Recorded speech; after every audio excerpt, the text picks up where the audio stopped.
Good evening. This 843-acre oasis in the heart of Manhattan sits on land that 12,000 years ago was covered by a glacier.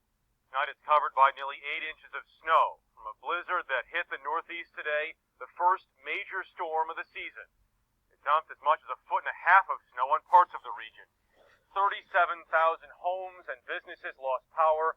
The wintry weather around the country this week is blamed for at least 15 deaths. We have a team of correspondents covering the blizzard. First, Don Daler in Boston.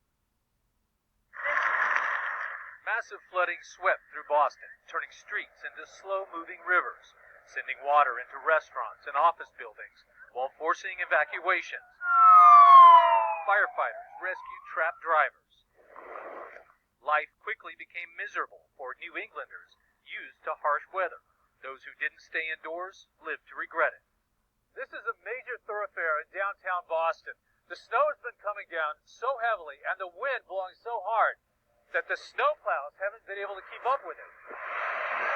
Strangers stepped in to help even when four-wheel drive wasn't enough.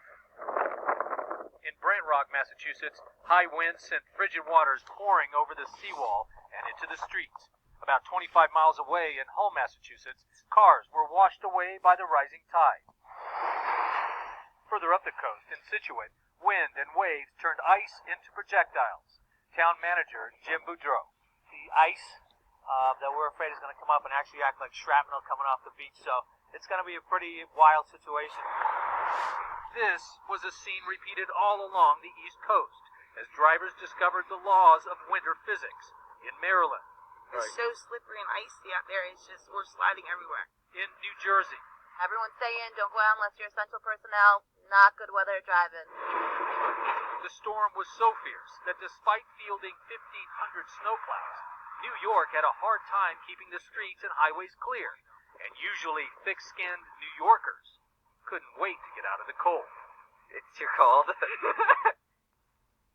Tens of thousands of people have lost power up and down the East Coast. And with the temperatures now starting to plummet, there are serious concerns about how they're going to heat their homes.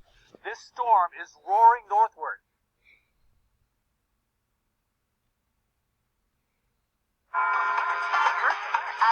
Actually, starting to improve despite the fact that the snow continues to pile up and pretty much blow everywhere. Snow in January is expected in Maine, but it's not every day they see and feel this. Bone-chilling wind gusts of up to 50 miles per hour, making it almost impossible to get around by foot and car. With snow falling at a rate of 2 inches an hour, emergency management officials are bracing for a very long night. It's been cold, so none of that has melted away, and our biggest fear is we're going to lose power. 20 miles south of Portland on Ferry Beach, we watch the storm swallow up foundations. The winds and the waves are so strong that while we were out here filming just moments ago, the ground underneath us collapsed. Oh my God. 32-year-old Sean Walker has lived in this beach town his whole life. Every year, he says, the neighborhood gets smaller. My childhood memories are being washed away. Literally, yeah. It's something he now expects to happen with each impending storm. Jerika Duncan, CBS News, Portland, Maine.